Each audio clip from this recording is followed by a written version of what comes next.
Bienvenue à tous dans cette nouvelle vidéo. On se retrouve pour la seconde analyse de ce vendredi 8 juillet 2022 sur les Pokémon de la 5e génération. Et dans cette vidéo, nous allons parler de Déflaisant. Déflaisant, c'est l'évolution finale de Colombo et Poichigeon qui est le pigeon globalement de la génération, puisqu'à chaque génération, globalement, il y a un Pokémon pigeon. Donc du coup, pour cette génération-ci, c'est Déflaisant. Déflaisant qui a une apparence mâle ou femelle, vous savez. Alors, qu'est-ce que c'est du coup en stratégie? Bah, comme la plupart des pigeons, il possède le double type normal et vol. Et le type normal et vol en stratégie, c'est un type qui est un peu moyen, autant défensivement et offensivement, parce que en fait, le type normal, cumulé à un autre type, bah, il apporte jamais vraiment grand-chose, puisqu'il a aucune synergie. En gros, le type vol est un peu seul. Il y a juste l'immunité spectre qui est apportée. Donc ça fait quand même deux immunités spectre et sol, ça reste très fort évidemment. Mais ça lui fait perdre par exemple sa bonne résistance combat au type vol. Et surtout, bah, ça ajoute des faiblesses qui sont du type vol. Le type normal n'annule pas les faiblesses pardon, du type d'à côté, puisque lui-même n'a aucune autre résistance que l'immunité sol. Donc ça garde les trois faiblesses du type vol, électrique, glace et roche, qui sont trois types très gênants, évidemment. Surtout la faiblesse au piège de roc, en plus de ça, avec deux résistances insectes et plantes à côté, mais donc c'est une synergie. Les synergies avec le type normal ne fonctionnent jamais en stratégie, puisque le type normal n'apporte rien défensivement et offensivement. Donc c'est assez moyen. Et offensivement, c'est un peu la même chose. Déjà, le double stab, naturellement, est résisté à la fois par les types roche et les types acier. Alors, surtout les types acier, le meilleur type défensif du jeu, ce qui est un problème, et ça veut dire que le type est médiocre, dès l'instant que ton double type est naturellement résisté par le meilleur type défensif du jeu. Vous connaissez la chanson, évidemment. Après, il a un coverage neutre intéressant, mais globalement, c'est pas un double type offensif très très fort, donc c'est quand même un peu moyen comme type. Ces trois talents, alors le premier c'est Cœur de Coq qui empêche tout simplement au Pokémon adverse de baisser la défense du Pokémon. Alors comme il a déjà un bulk qui est pas très très bon, ça fait pas une grosse différence évidemment. Donc c'est pas un talent qui est extraordinaire. Après c'est pas un talent inutile non plus. Donc il va pas s'en plaindre. Rivalité par contre ça c'est un talent complètement inutile clairement.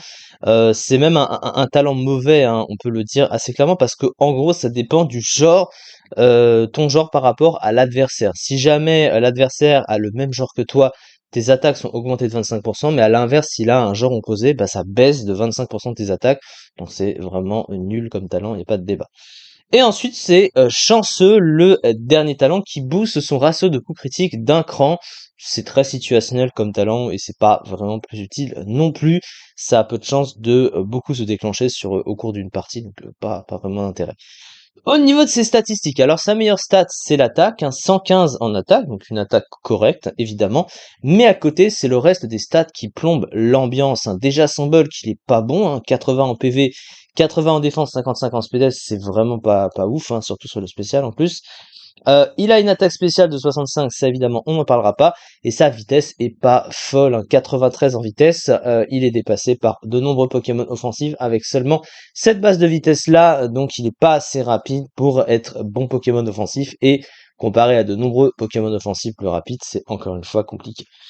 Au niveau de son move pool, malheureusement, ça ne s'arrange pas plus au niveau du move pool. Parce que malgré l'accès à quelques trucs, alors il possède notamment l'accès à Stabé, pardon, je vais y arriver. Il possède évidemment les classiques des Tivol, donc il a anti-brume, il a atterrissage pour se soigner. Il a accès à demi-tour qui lui permet de pivoter. Et à côté, il a rien en fait, tout simplement. Les rares attaques permettant de passer le type acier, la seule c'est Canicule, mais c'est une attaque spéciale, donc ça, il peut pas s'en servir. Pardon, excusez-moi. Mais le truc, c'est que son pool offensif est pauvre, son pool de soutien est pauvre aussi, ses options de placement sont vraiment très limitées, et ça lui laisse vraiment trop peu d'options pour se placer sur le terrain. Il est vraiment beaucoup trop prévisible, et il a vraiment pas énormément de trucs utiles, donc pas beaucoup vraiment. Et du coup, C7, vous voyez, il se ressemble, il a vraiment rien. T'es obligé de le jouer avec Toxic Scarf quand même, faut quand même le dire sur un de C7. Donc vraiment le Pokémon est vraiment toxique des fois. Tiens, pourquoi pas. C'est quand même trop mauvais comme Pokémon. Il a vraiment trop peu d'utilité sur le terrain. Donc du coup, une très bonne attaque, une vitesse plus que correcte pour le tiers. PV et défense décent. Accès à demi-tour et à anti-brume, un talent chanceux exploitable. Deux autres talents peu utiles, double type mauvais offensivement et défensivement, un move pool assez pauvre, l'empêchant de se débarrasser des types roche et des types acier. Ça, c'est quand même compliqué. Surtout le type acier, hein, le meilleur type défensif du jeu.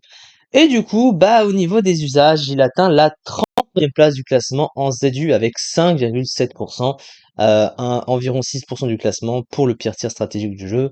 C'est quand même très moyen, hein, on est d'accord. Donc le Pokémon est mauvais, voilà, hein, tout simplement. Et de toute façon, il y a de nombreux Pokémon offensifs bien meilleurs que, enfin, de nombreux Pokémon bien meilleurs que lui. Il n'y a pas photo. C'est ça en tout cas pour cette vidéo. On se retrouve pour les analyses suivantes du jour. J'ai dit qu'il y en avait beaucoup aujourd'hui. Bah, il en reste 7. Voilà, à faire, hein, comme je l'avais dit la vidéo précédente.